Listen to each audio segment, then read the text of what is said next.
Os resultados chegaram esta semana. Os alunos portugueses do 4º e do 8º ano pioraram a matemática. É a conclusão de um dos estudos mais prestigiados a nível internacional, o TIMSS, que há quase 30 anos avalia o desempenho dos alunos destes dois ciclos. O estudo baseia-se nos resultados de mais de 5.000 alunos de 164 escolas e fizeram novamente soar o alarme. Com os resultados da avaliação PISA a baixar também desde 2015, e com os estudos a revelar que a maioria dos jovens não gosta de aprender matemática, fica a pergunta: há um problema na aprendizagem da matemática em Portugal? Para debater esta questão, na Rádio Observador, juntamos dois deputados da atual Comissão de Educação e Ciência da Assembleia da República. Pelo PS, junta-se a nós Isabel Ferreira. Pelo PSD, Pedro Alves. A moderação deste Causa Própria é do jornalista André Maia. Bem-vindos, Isabel Ferreira, Pedro Alves. Obrigado por terem aceitado o nosso convite para estar aqui a debater este tema neste dia. Começo por si, Isabel Ferreira. Bom dia. Faço-lhe a pergunta que serve de base a este debate. Temos um problema na aprendizagem da matemática em Portugal agora e também nos últimos anos, tendo em conta que os resultados têm vindo a baixar ano após ano? Muito bom dia, cumprimento todos aí quem nos está a ouvir. Queria talvez abordar aqui três dimensões que são importantes. A primeira, que é o que está aqui em causa neste caso específico, e depois falar daquilo que é o cuidado na análise dos números e dos fatores que estão associados. Mas começando com o que está em causa aqui especificamente. Eu queria recordar que quando o governo do Partido Socialista iniciou funções a seguir ao período de Passos Coelho, estava revogado o programa de matemática e tinha acabado o plano de ação para a matemática, e por isso que a governação socialista fez, e nomeadamente o Ministério da Educação, foi criar um grupo de trabalho só de matemática, com especialistas que fizeram uma avaliação profunda durante vários anos, participando em projetos internacionais e nomeadamente considerando as experiências nos melhores países, como Singapura, que agora aparece em primeiro lugar neste estudo, mas também a Finlândia. E o que acontece é que as alterações ao programa da matemática foram apenas homologadas em 2021. Por isso, estes resultados deste estudo em particular ainda não refletem o novo programa e, portanto, esperemos que, se este o governo atual não fizer alterações, estou certa que no próximo estudo os resultados dessas alterações surgirão. No entanto, queria também alertar que temos que ter sempre cuidado ao olhar para os números e para os estudos, nomeadamente no que diz respeito ao PISA.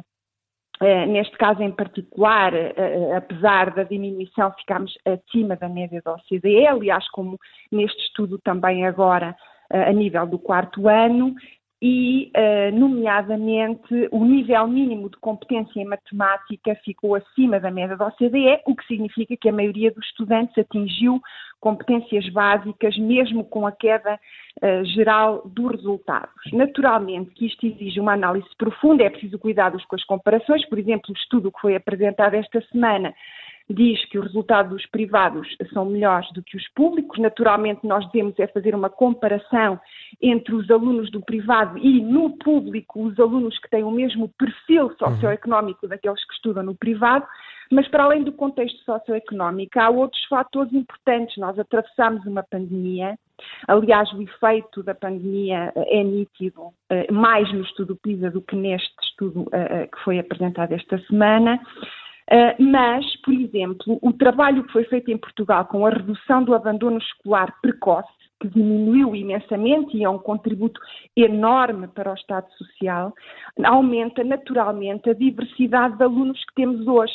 E também queria destacar um fator muito importante, que é o da multiculturalidade, fruto da imigração, que também transforma o ambiente escolar. Há períodos de adaptação e, portanto, é com esta realidade que as escolas vivem hoje, mas voltava ao meu ponto inicial, que é, estou certa que estas alterações que foram feitas em específico no programa de matemática, porque foi um estudo profundíssimo de vários anos, terão certamente efeito, mas não esquecendo sempre estes fatores que acabei de enunciar. Passo a palavra nesse sentido ao Pedro Alves. Pedro Alves, bem-vindo também, bom dia. Faço-lhe a mesma questão, ponto de partida para este debate. se Portugal tem ou não, se os alunos portugueses têm ou não um problema na aprendizagem da matemática e porquê. Bom dia, cumprimentar todo o auditório e também quem está aqui connosco na conversa, nomeadamente a deputada Isabel Ferreira. Dizer, sobretudo, que há um problema claro, que se agravou nos últimos anos, depois de termos conseguido alcançar em 2015 resultados positivos como nunca o havíamos alcançado. Isso tinha terminado, como disse a senhora deputada Isabel Ferreira, o plano de ensino da matemática, ou de reforço do ensino da matemática, mas terminou com resultados, o que quer dizer que dever-se-ia ter alterado de forma positiva esse plano e os resultados são factuais, ou seja, uma quebra recorde,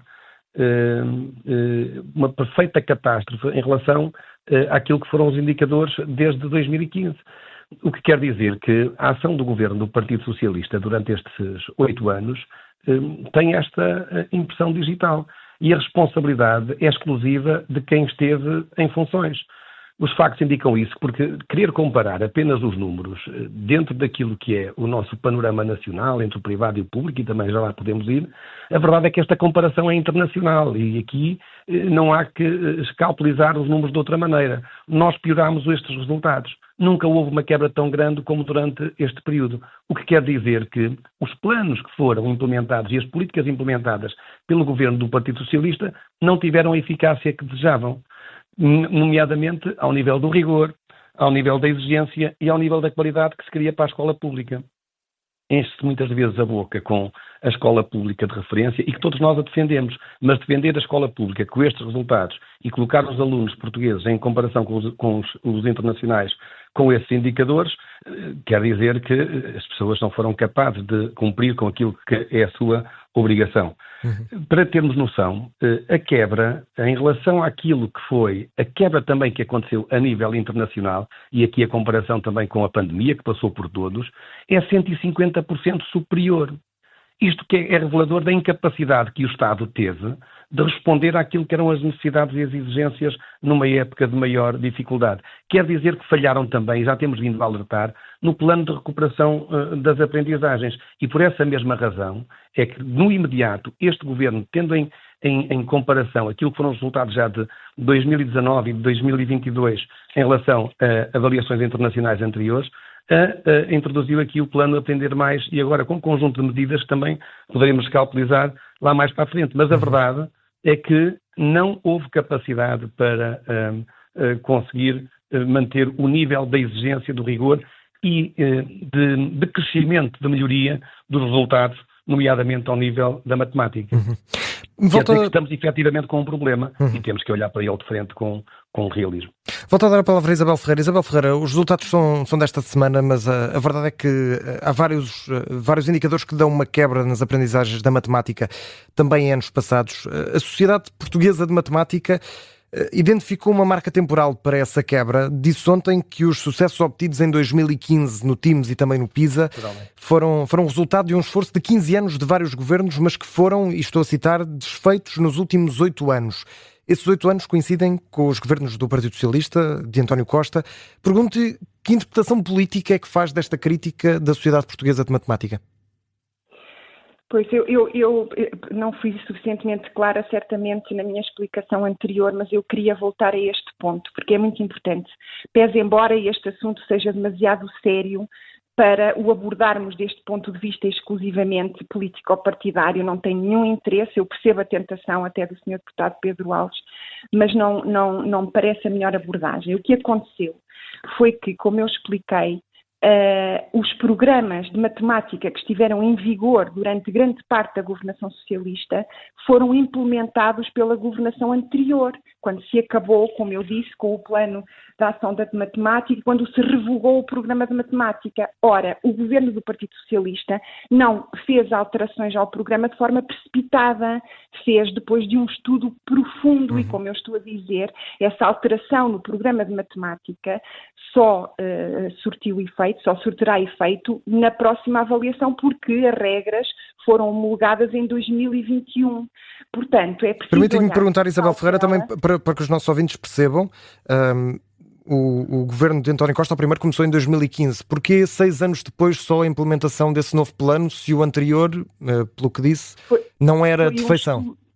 Foi um estudo, primeiro porque quando se chega, nós, ao contrário do que acontece com alguns governos, como aconteceu no de Passos Coelho, como acontece neste, que revogaram uma série de reformas e uma série de planos que depois resultam em agravamentos da situação, primeiro o que se fez foi avaliar, estudar e só depois de ter consensos, nomeadamente os contributos também nacionais da Sociedade Portuguesa de Matemática, mas também internacionais, chegou a este novo programa.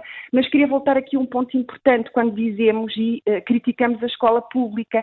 Isto é um problema da matemática, mas podemos ver que não é um problema de políticas educativas transversais, porque os nossos alunos melhoraram as tecnologias de informação, as ciências, no pensamento criativo e noutros domínios. Portanto, isto de facto é algo que também não se prende exclusivamente com políticas educacionais tout court. Isto tem que ser um esforço coordenado entre escolas, entre professores, entre famílias.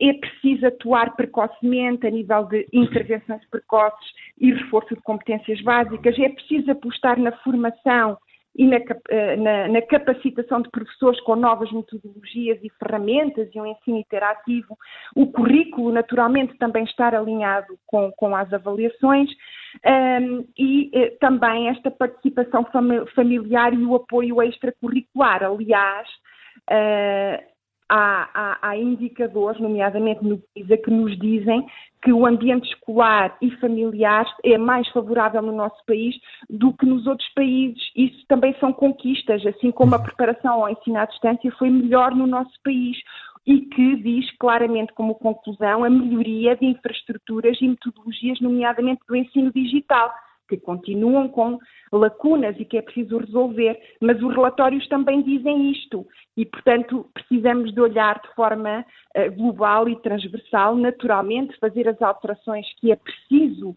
fazer, nomeadamente para que os alunos respondam melhor nestes estudos internacionais, mas é preciso dar tempo para que as políticas se implementem e, portanto, também aqui um apelo para que o atual governo olhe para as alterações que foram feitas recentemente ao programa de matemática para que elas possam surtir o efeito desejável.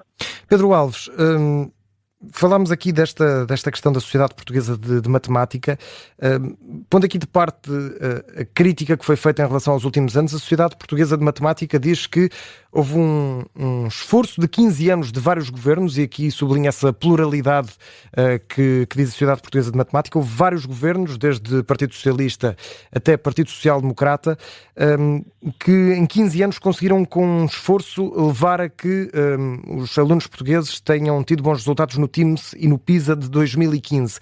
A minha pergunta é se 15 anos depois, ou se com 15 anos de tantos esforços que deram bons resultados, porque é que se alterou então o programa de matemática? Se parecia que estava a resultar, pelo menos é o que diz a Sociedade Portuguesa de Matemática, porque é que houve essa alteração? Esta alteração percebeu-se claramente em 2015 de qual é que foi a razão. O Partido Socialista, e nomeadamente António Costa, para poder governar depois de perder as eleições, fez um conjunto de cedências aos partidos de esquerda e com um conjunto de facilidades, nomeadamente a entrega da escola pública com políticas que vieram a redundar neste tipo de resultados. Mas pelo que dizia aqui Isabel Ferreira, era necessária essa reformulação. A senhora deputada não está a ser correta, ela sabe bem que não está a ser correta e precisa naquilo que está a dizer. Basta ver logo com o decretar do fim dos exames nos finais de ciclos 4º e 6º anos e 9º anos, para dizer que não houve estudo nenhum. Aliás, foi ao contrário de todos os estudos internacionais que indicavam que se fizessem esses exames em finais de ciclo, o Partido Socialista, os governos do Partido Socialista passaram a fazer provas de aferição no 5º e 8º anos, por exigência dos acordos que foram feitos na geringonça, que era esse o grande compromisso eleitoral. E está à vista de todos depois o resultado. E não foi de outra forma. E depois o caos que foi com metas curriculares que não conseguiram durante 4 anos fazer rigorosamente nada, com toda a confusão que foram lançando para as escolas com um conjunto de legislações que acabavam por causar ainda caos e desconfiança por parte da escola, sempre em períodos de verão, para depois ultrapassarem as metas curriculares para as aprendizagens essenciais. Baixou, como disse há pouco, a exigência e o rigor. E mais, a senhora deputada falou há pouco também de que temos hoje uma nova escola. Nós visitámos, e a senhora deputada também, recentemente um agrupamento de escolas aqui numa escola da região de Lisboa. Em 2015 havia apenas nas escolas 4 ou 5 ou 6 nacionalidades, que eram os portugueses e os países do Paulo Lopes. Naquele agrupamento estavam, 9 anos depois, 39 nacionalidades. E nós também sabemos que se deveu... Isso pode prejudicar os resultados? Também prejudica claramente os resultados. Os resultados é a aprendizagem, porque mais que os resultados é os alunos aprenderem. A escola pública não estava preparada para receber tantos imigrantes. E quem praticou esta política de portas abertas, sem preparar o Estado, não só foi apenas nos serviços públicos de educação. Olhamos para a saúde, o caos é precisamente o mesmo. Abriram-se as portas à migração sem regular e depois sem estar preparados para dar uma resposta também condizente com a nova realidade sociológica a que nos predispusemos. Isto, claro, também traz resultados e impactos negativos à escola pública, mas quem teve a responsabilidade, quem não soube preparar a escola pública para receber estes alunos e para trás foi o Partido Socialista. E recorde-se também de outro aspecto em particular, a forma como os professores foram tratados durante 8 anos, a incapacidade que houve por parte do Partido Socialista, que em campanha prometeu recuperar o tempo de serviço dos professores, mas que depois, durante 8 anos, nada fez, e este governo, em tão pouco tempo, conseguiu reverter isto. São daquelas coisas que não é preciso fazer estudos, é preciso políticas ativas de valorização, neste caso, da escola pública, através da valorização da carreira docente. E este governo, como disse, já lançou um conjunto de medidas através do Aprender Mais e Agora. Desde logo a senhora deputada disse que se deve intervir de forma precoce, e bem, e nós já lançámos orientações pedagógicas para se agir a partir da creche. Apostar na leitura, num plano de avaliação da leitura, logo também nos primeiros anos, no primeiro e no segundo ano, com avaliação no final do próprio ano letivo. Avançar precocemente com tutorias pedagógicas, percebendo logo, desde o início, quando os alunos começam a ter dificuldades pedagógicas, isso percebe-se logo a partir do primeiro e segundo ano, introduzir as tutorias pedagógicas e focar-se, que é importante, a avaliação pedagógica na avaliação em concreto. Pedro e Alves, não andar aqui com fingimentos de avaliação, como eram estas provas de avaliação que não contavam, da posição que não contavam para a avaliação. Isto tudo, baixando o rigor, baixando a exigência, naturalmente cá baixou a qualidade da escola pública e com os resultados estão à vista, como já disse. Eu queria abordar apenas um último tema e realmente o nosso tempo infelizmente não estica e haveria muito para falar, obviamente, sobre este tema. Peço-vos mesmo 1 minuto para cada um na resposta, eu sei que será redutor, mas queria ainda ir a este tema. A Isabel Ferreira, como disse também, o estudo do TIMSS avalia também outras condições para além dos resultados. Diz que as médias dos alunos dos colégios são superiores às das escolas públicas, no último relatório que saiu esta semana, e que o estatuto socioeconómico dos alunos é também responsável por alguma variação nos resultados. O fim nos contratos de associação pode ter fechado a porta a oportunidades de alguns alunos de escalões socioeconómicos mais baixos, tendo em conta que diz este estudo que os colégios continuam a ter resultados melhores, isso não é propriamente novidade, mas pode ter aqui fechado também a porta na tal crítica que foi feita dos últimos 8 anos? Eu queria só clarificar mais uma vez que quem revogou o programa de matemática foi o governo do Passos Coelho, não foi o governo do António Costa, para que fique bem claro. E eu teria cautela com estas acusações, porque depois o que vemos do atual governo é um agravamento de tudo, na área da saúde, na área da educação, com escolas encerradas semanalmente e com uma manipulação dos números aos quais o senhor ministro teve que recuar nessa ânsia de cumprir metas, mas para isso não se podem falsear resultados. Em relação aos privados, eu já disse, portanto, o contexto socioeconómico é de facto um fator determinante e por isso a comparação tem que ser feita entre os alunos do privado e os alunos do público que têm o mesmo contexto socioeconómico. A lei para os contratos de associação é muito clara, determina em que circunstâncias devem ser feitos, apenas e exclusivamente quando não há oferta nesses territórios e, portanto, parece-me que está muito bem feita a lei e que deve ser cumprida. Pedro Alves, para fechar, e também dou-lhe apenas 1 minuto sobre este tema, na sua opinião, o governo atual da Aliança Democrática deve voltar a abrir a porta aos contratos de associação para dar essa oportunidade ou isso vai aumentar ainda mais as desigualdades entre os alunos que têm acesso ou não ao ensino privado? Eu penso que o fim de forma abrupta dos contratos de associação, como foi feito, e mais uma vez sem qualquer estudo, por parte do governo anterior, teve um impacto claro nas aprendizagens, no acesso à aprendizagem, ao ensino de qualidade, por parte de alguns alunos e famílias que não tinham condições e que não têm condições de aceder a outro tipo de ensino. É óbvio que cada situação é um caso. Este governo já aumentou também, por necessidade, alguns contratos de associação. É óbvio que não é este o nosso principal objetivo. O principal objetivo é reforçar e melhorar a qualidade na escola pública.